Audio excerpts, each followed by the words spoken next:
when Melvin said that he served this country, I also was in the military, peacetime luckily, but I did not serve this country. Most people that join the military, they serve corporations.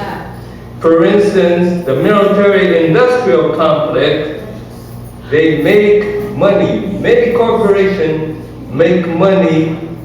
The more wars there are, the more money they make. They keep producing the weapons and everything else, airplanes, ships, everything. And if there's no wars, their business will collapse. That's right. Okay? And also when Carmen said she made a few bad choices, I sort of would like to disagree with her. I think why there's a nickel, not only in LA, but in most metropolitan areas, in capitalist society, there's poverty, homelessness, is because that is part of the capitalist system. It's endemic to capitalism. And we're living in the worst economic crisis since the Great Depression. That's right. And we know that the Great Depression brought up fascism like Mussolini, Franco in Spain, Hitler in Germany, and the Japanese imperialists that went into China and Korea and did terrible things. Pollution. You all heard of the tar sand pipeline that they're going to build from Canada down to the Gulf of Mexico? And these are what they're going to do in Canada. They've got oil mixed with sand, and they have a process technology of digging that sand out and processing it and creating oil. And all these pipelines, they leak polluted oil. It gets down into the ground. It usually gets down into the aquifer, the water. And a lot of American Indians, they live off of the land, and the water is getting polluted all over. Trial after World War II, they put him on trial. Some of the high-level Nazis. Of course, they let a lot of Nazis escape to Argentina and all that. And the Catholic Church was complicit in helping some of them escape. But this is what Goring said. I'm quoting, "While of course the people don't want war, but after all, it is the leader of the country who determines the policy, and it is always a simple matter to drag the people along. Whether it is a democracy or a fascist dictatorship, or a parliament or a communist dictatorship, voice or no voice, the people can always be brought to the bidding of the leaders. That is easy. All you have to do is tell them they are being attacked and denounce the pacifists for lack of patriotism and exposing the country to danger. You know, after 9/11 happened, there was a mass hysteria. I remember, y'all remember? People were all flying the American flags on their cars. Yes, and then they went and invaded Afghanistan, then they invaded Iraq, and this history of America is a history of war, but it's so many problems that come with this capitalist system, including unemployment. Unemployment is endemic to capitalism. I'm with a group that studies the work of Karl Marx, and don't confuse Karl Marx with communist Russia or communist China or communist North Korea, because they are perversions of Marx's thinking.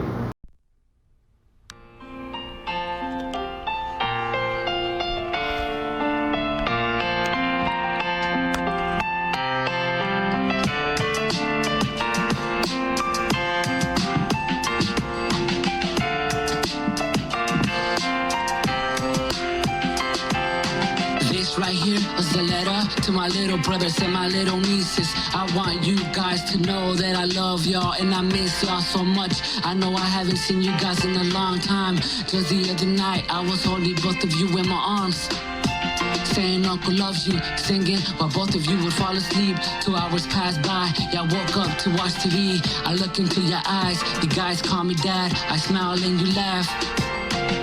I look into your eyes, you guys call me dad. I smile and you laugh. I will leave you guys to cry, that will hurt me. I will go back to visit you guys. My letter to you by PLAP. Welcome to the Qumran Report.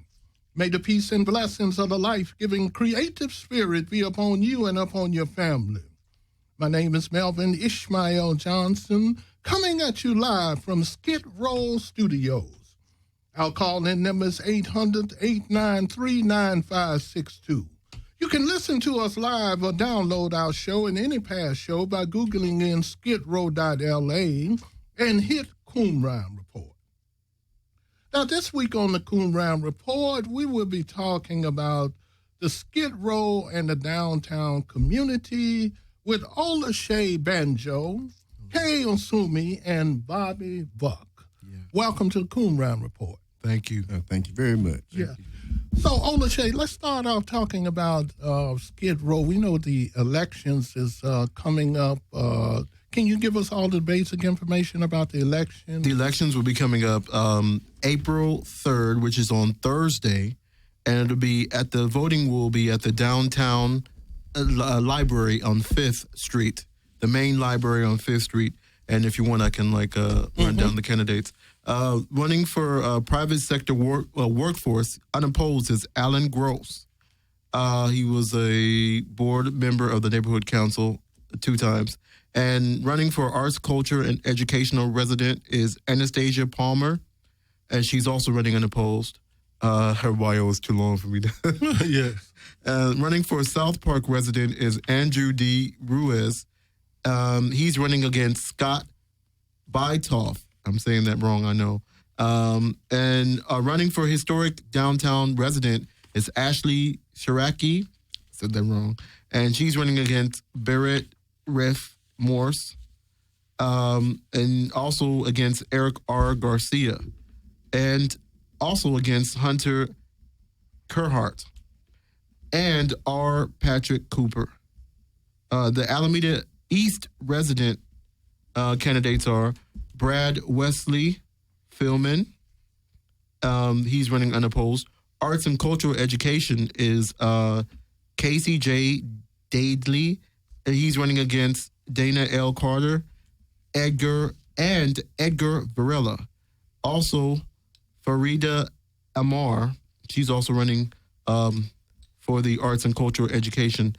And also Matthew James Parike is also running with Ryan Glenn Dorsey running against him. For the fashion district resident, the candidates are Dan Bartholomew, Jerry Dawson, and that's it. City West business is David Hurtado, and area-wide homeless residents is Eric Dean. He's running against Joseph Major Thomas and Thomas Joseph Grode. The Central City East Skid Row resident, they're running is Eric Jarrett Ellis, our very own General Jeff, Jack Jaquels, Daryl Carr, and also Ron J. Smith. The area-wide business he's running unopposed is Hal Bastian. Area-wide resident is J. Russell Brown. That's a candidate. Stephen Leon Kane is also running against Mr. J. Russell Brown. And that's it. For the downtown center business is Jerry Infosado. I said that wrong. Simon Ha is running against him. South Park businesses Kathy Neal and Travis Casper. I'm gonna say his last name because his first name is his middle name is a mess.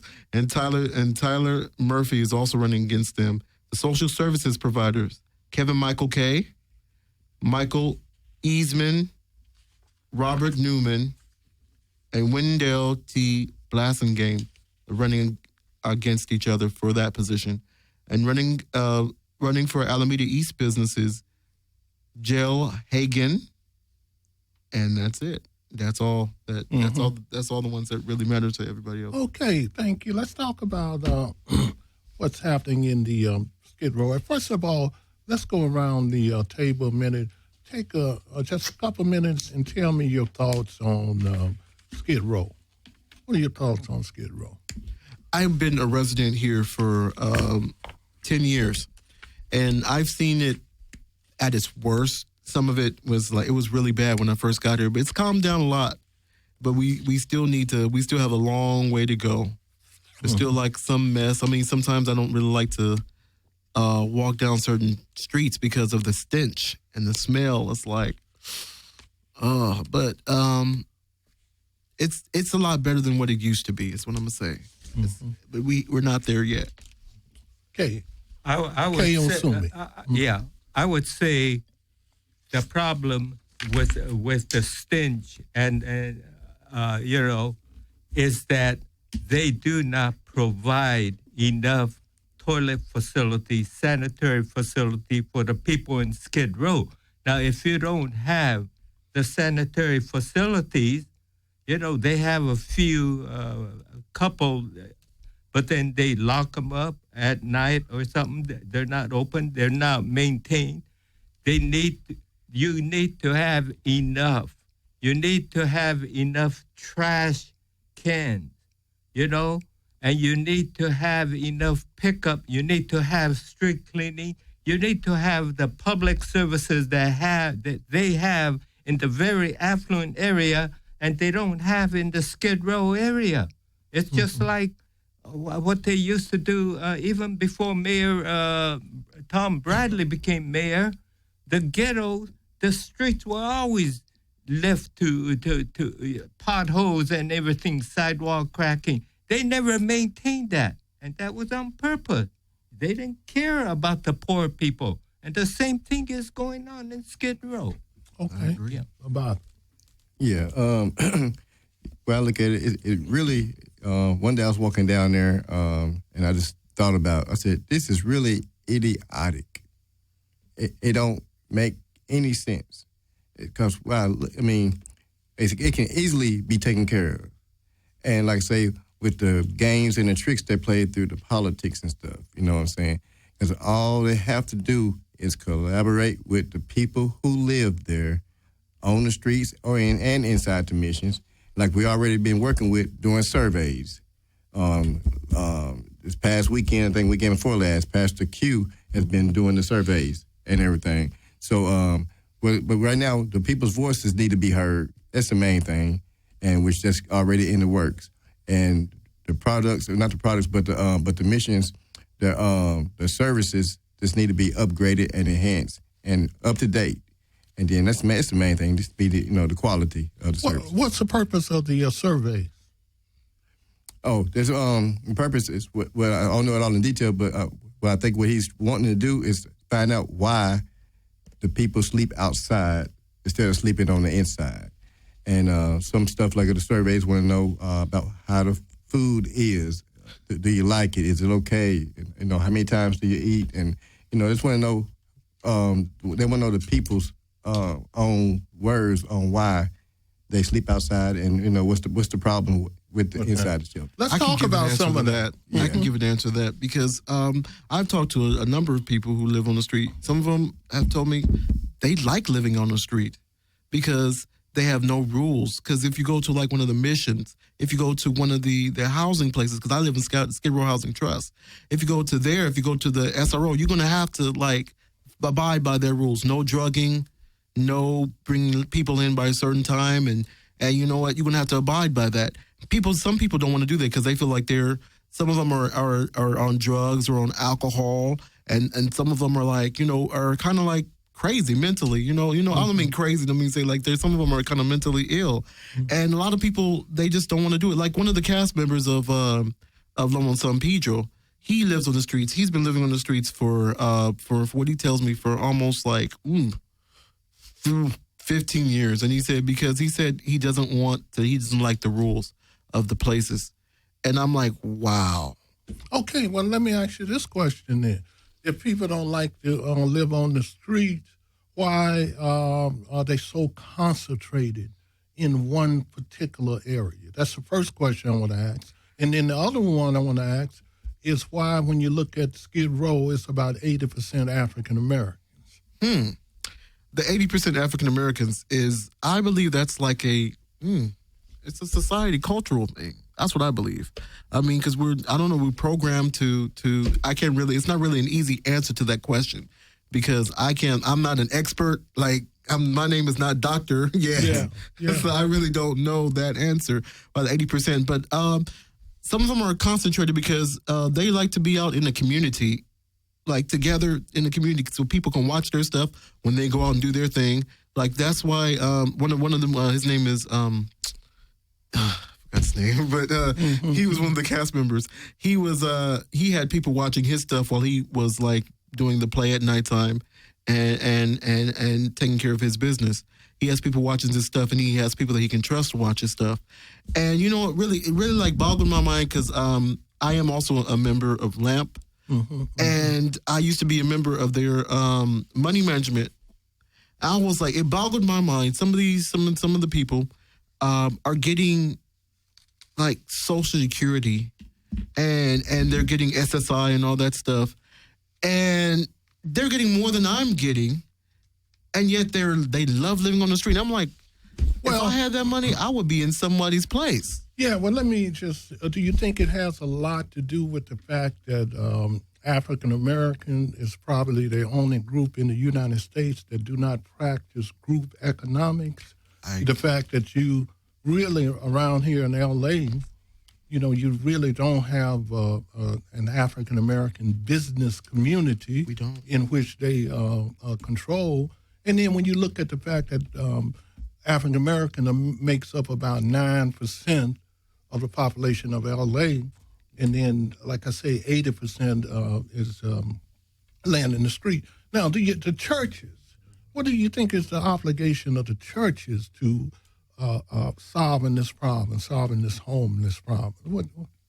We're supposed to, like the Bible says, we're supposed to help each other out. We're supposed to help the homeless. We're supposed to feed the poor. Not only feed the poor, but bring them in and treat them better than we treat the people who have homes. But a lot of churches don't do that. They feel like just coming down here once a month or once a week and is solving the problem. But no, the churches have to really get involved.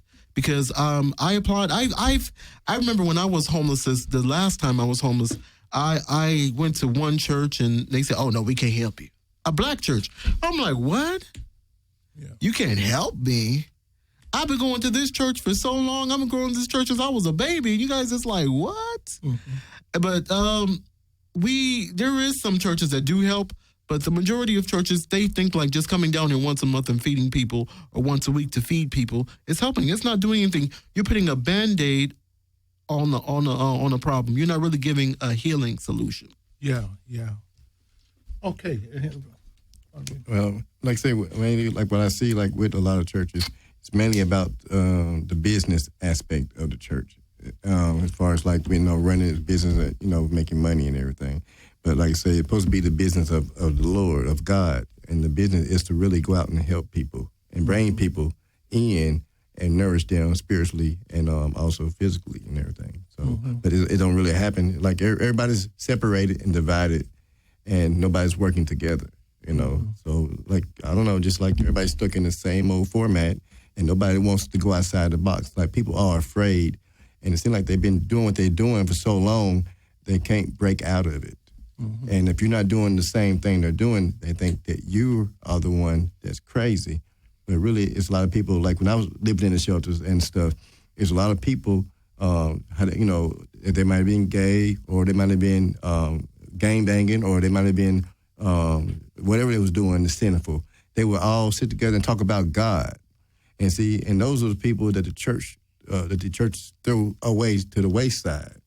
And they sit back and they communicate with one another, and they talk to each other, and they talk about God. But it's the people in the church that the people are turned off by. It's not God. Yeah. Okay. Now, what do you think about? Let me ask you this: another shameful aspect of what's happening in the Skid Row community is the fact that you have so many veterans that's laying in the street. Probably about 30% of the homeless population you see out here are veterans, the ones who have served their country. The country, 9 times out of 10 have traumatized them, messed them up, and haven't gave them the path back in terms of adjusting back to society. What was any thoughts on that? I agree with that. I mean, because America. I mean, I hate to say it like that, but we don't really honor our servicemen and women like we should.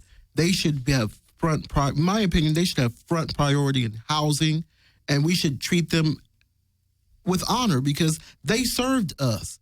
But we don't really care. We just like whatever you did what you got to do. We used you. You got what we wanted. So now go ahead, do what you have to do. When we needed, like you said, we need to provide more care for them, better care for them, and so that way they can, because a lot of them have PTSD, and kids. I've never been a veteran, but I have friends who are veterans, and they have some horrible stories about where they went through. And we should provide treatment for them. We should provide top-notch medical care, top-notch facilities. But we don't care. We're like, whatever. Now, let me point this out. I want to talk about, I want to throw this out. I want to talk about the homeless problem as the homeless industry complex that have developed. And let's go back and talk about President Dwight D. Eisenhower, right? When he was the president, America was building up their arms and the military to challenge what was happening in the Soviet Union, the so-called Cold War. He warned them of the military-industrial complex, which would take a life of its own, where we see now that the majority of our budget goes towards the military, way more than education and taking care of the citizen, the health, and all of that. And then came along the second complex, if we want to look at it, the prison industrial complex, which took a life of its own, where, for example, the state of California, for every inmate they have incarcerated in prison, they get fairly close to $50,000 a year to take care of that one inmate. That's the education there. Yes. And now what I see happening is a homeless industrial complex that have created a paradox. See, the more money that you put off into it, and this is what people don't, what they must start looking at this fact. You can take 10, 15, $20 million and put it into the homeless situation. What you're going to create is a bureaucracy around that because you're going to create jobs for people who's based upon people being homeless. Yeah.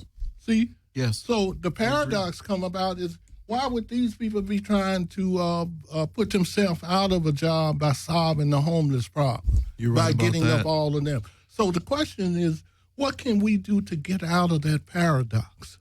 Kei, let me have your thoughts on it. What do you think? Well, a lot has to do with the capitalist system itself. There's less and less living wage jobs for people, okay?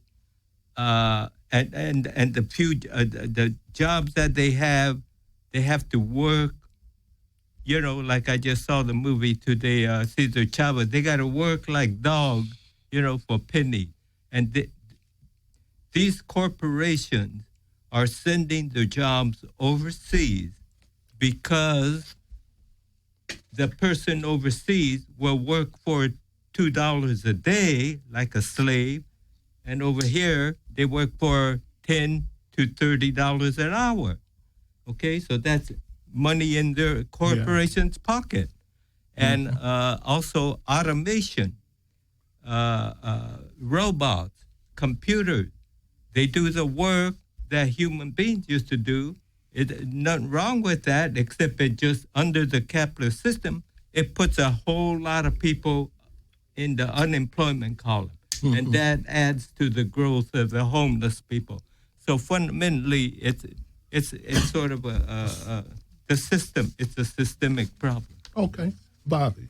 Yeah, like say, we're talking about with the system. Like, the system is set up to create an animal-like attitude to get over on the next man, and so it's not set up to help each other get ahead in life, except to get over on the next man. It's to stomp and put them down, like I say with the crack and the guns back in the day.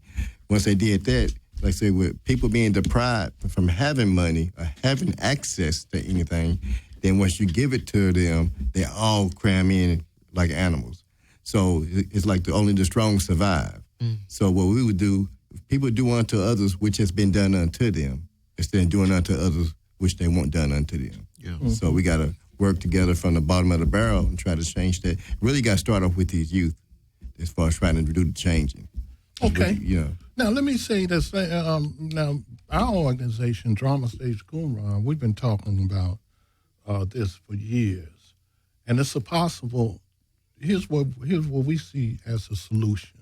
Instead of stop wasting and throwing all these monies at these huge organizations, which is nothing but corporations, is all it is. We think it's a two-step process. First of all, you have to make the homeless problem the homeless veteran problem. That have to be out at the forefront. That's true. And then you get the federal government, the United States, who have messed up all of these veterans and threw them away, right, to come up with a think tank, right, to solve the homeless problem for these homeless veterans, to get them off the street. And then the plan that they come up with, you roll that out for the rest of the homeless. Now, that's a long-term solution.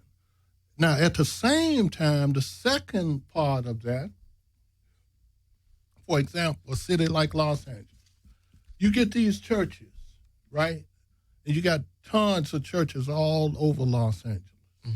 You get these churches to start renting or either buying up all of this city property, this empty city property. A lot of them you can get real cheap, right? And start programming and bringing people off of Skid Row. Bring them back to your community, because that's where they belongs at. Bring them back to the community. That's the obligation of the church. We know those that said that they followed the Messiah Jesus, the Prophet Muhammad, or Moses. That was the starting point. That was the starting point for the Messiahship. Yeah. Talking about dealing with people in prison, people in need, and all that kind of church. If they a church, that's the starting point. It ain't about no TV ministry and all that way out entertainment. That's just point blank. Skid Row has a bad reputation. We're going to change that. What about the media, the role of the mass media, television, newspaper, everything, the police department, all of that? They have a vast propaganda network, and they're always coming down on Skid Row. Yes. They don't want it. Look, Skid Row is being gentrified right now. That means big developers are coming in, and they're taking all these, for a while, all these low-cost housing or whatever they were, and they're either they're building all these huge skyscrapers, a lot of expensive apartments. There's big money in that, and they don't want poor people around, and they're bringing in. What's going on is with the gentrification, a lot of middle-class people are coming in. And there's a class divide. There's always been a class divide in America. There's always been a racial divide. It's a problem of the system. And the media uses that divide for their own benefit. Now, who owns the media? The giant conglomerate corporation 50 years ago, you had a lot of independent media. They have been slowly consolidated into fewer and fewer media. You know, a few corporations own. There's Murdoch. Yeah. I mean, Rupert. he'll or there's corporations that own hundreds of radio stations and TV stations and newspapers. See, so it's less independent voice and more corporate power. Yeah, the break for our community calendar, and then we'll come back and get into our discussion about the downtown and the Skid Row area. Hello, this is the community calendar for April. Saturday, April the 5th, 2014, 11 a.m., Drum and Stage Qumran presents fundraising bake sale for Georgina's after-school arts program, featuring Mississippi home baking of pound cakes, chocolate cakes, coconut cakes, sweet potato pies, peach cobblers, also free children's books giveaway, and much, much more. Location will be 1323 West 69th Street, Los Angeles, California, 90044. For more information, contact 310-590-6468. Okay, thank you, Bobby Buck. Now, at this time, I'd like to play a clip about Paul Robeson, his birthday coming up on the 9th. And I'm going to play a little short clip performed by Lee Beck talking about Paul Robeson on the streets of Harlem.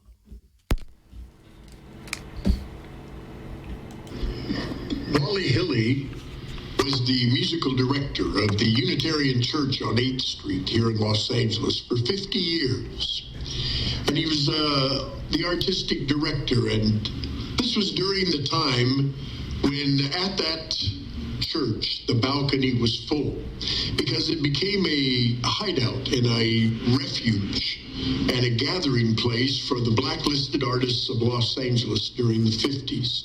And they would go there and they'd do shows and they would entertain each other as they had been entertaining the entire country, but were no longer allowed to put their names on their work, or to, in many cases, even do their work because they were labeled as communists or fellow travelers.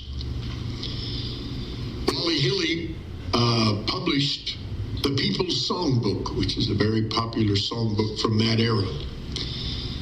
One time, Wally Hilly was in New York, in Harlem, with Paul Robeson. And Paul Robeson walked out on the street, Wally behind him, and all of a sudden, of course, a crowd began to gather, and people began to come from all around until the whole street was full of people, and they began to shout, "Sing for us, sing for us." And Paul Robeson said, "Well, how can I? I don't have a piano." You know. And a whole bunch of fellas, 3 guys, ran up 3 stories of steps, picked up a piano, and carried it back down to the street and set it down next to Paul Robeson. And Wally Hilly sat down and played, and Paul Robeson sang on the streets of Harlem that day. Okay, that's Lee Beck talking about Paul Robeson singing on the streets of Harlem. Can you tell us a little about, a lot of people don't know about News and Letters. Can you tell them what is News and Letters and some of the things you got coming up?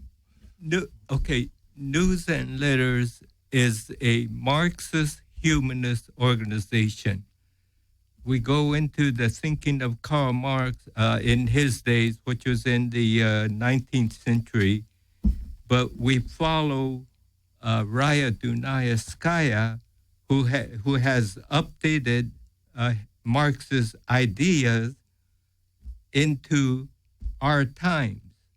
And when she came from the Ukraine as an immigrant, she went to work in the black community at a very young age. And so she got... That's why on the anniversary of the Emancipation Proclamation, she wrote the booklet, American Civilization on Trial, black masses as vanguard. In other words, we're against elitist leadership because that usually tends to quash the voices of the masses below, and their voices are very important. And it's not that we're against spokespeople that represents their thoughts, but when you have leadership and they don't do what's good for the masses, then a friction arises sooner or later. And that's been a problem throughout the ages. So we believe the capitalist system is at fault for all the problems, for all the wars, for all the homeless, all the suffering throughout the world. And there's a tremendous amount of problem. And climate change is another problem created by capitalist production. Thank you. So Never got back. Now, please listen to past shows of the Qumran Report on iTunes, Stitcher, Tumblr, Google, and skidrow.la. Thank you for tuning in to the Qumran Report. And from your host, Melvin Ishmael Johnson, may the peace and blessings of the life-giving creative spirit be upon you and upon your family. I leave you with the song that opened the show, My Letter to You by PLAP. Yeah.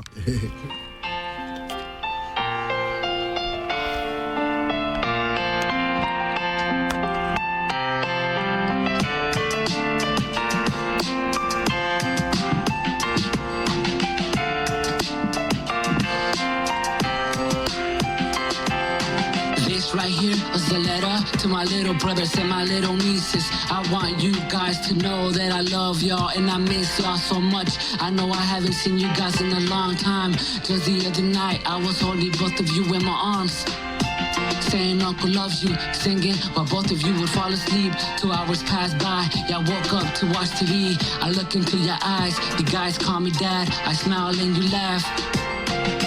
I look into your eyes, you guys call me dad. I smile and you laugh. I will leave, you guys will cry, that will hurt me. I will go back to visit, you guys will run up to me and hug me. I want you guys to know that Uncle loves you, and this is my letter to you. Let me ask, Kei, what are your thoughts, Kei? Well, I like what he said about the gang wars were caused by the media. And, to me, the gang members are alienated, okay? They're not part of this society. They're outcasts, okay? I mean, that's, the people in the minority are outcasts, especially in the ghettos. There's black and brown people, too, in this country. Mm-hmm. They're outcasts from the beginning. The whole system of the capitalism is alienated human beings. Now, people, what that means is that when people go to work, you're not there to be happy, to improve yourself. You're there to make money for somebody else. And all the work that you do has nothing to do with your development as a human being. Mm-hmm. So my view, the gang members, like he's a living proof. Mm-hmm. They're human beings, and given the opportunity, they could flourish, okay? But they never, they're trapped. The police are in there. The police are harassing them on a daily basis. Georgiana knows that. Mm-hmm. And the media plays the gang as criminals. They never say any one good thing about him. But a lot of those people that grow up in the neighborhood, they associate, they got friends in the gang, but they are alienated. The system alienates them. It doesn't include them. And the other thing is, when the unemployment in this country is 15 or 20% for the majority of the people, it's 60 or 70% for young black kids, and that's a lot of black intellectuals have said that. Yeah. Now, do that also have a lot to do with the type of leadership that we have out here today in these communities, or do we have any leadership? Some of the black leaders, when the LA Rebellion happened, some so-called black leaders, they call the people that participated in the rebellion thugs, nothing but thugs. Okay, so they're looking at them as nothing but criminals. Okay, so look, I believe in a totally different society. I don't believe in this system. In capitalism. I don't. And I believe in the system of new human relationship, where there's no rich, there's no poor. Look at slavery has created racism, and that racism is still here. And that racism in this country is white supremacist racism, because they have ruled this country. Now, I got a lot of white friends. There's a lot of good white people. But the system is what it is, and the history is what it is. So.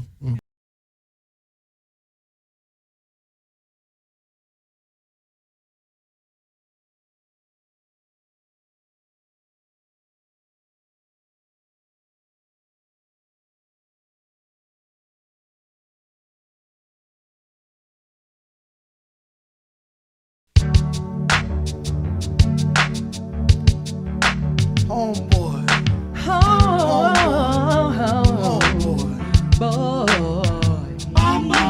Brothers, there's only one blood, cause it ain't no sense in us trampling on the stones. It's us, down to the bone.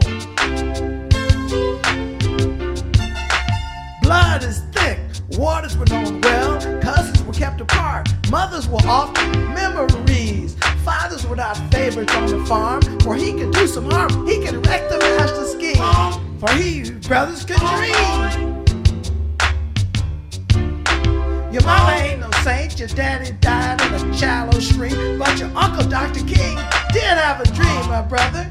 And what is your real excuse? Why can't you study your lessons and stay in school? Why can't you study your lessons and stay in school?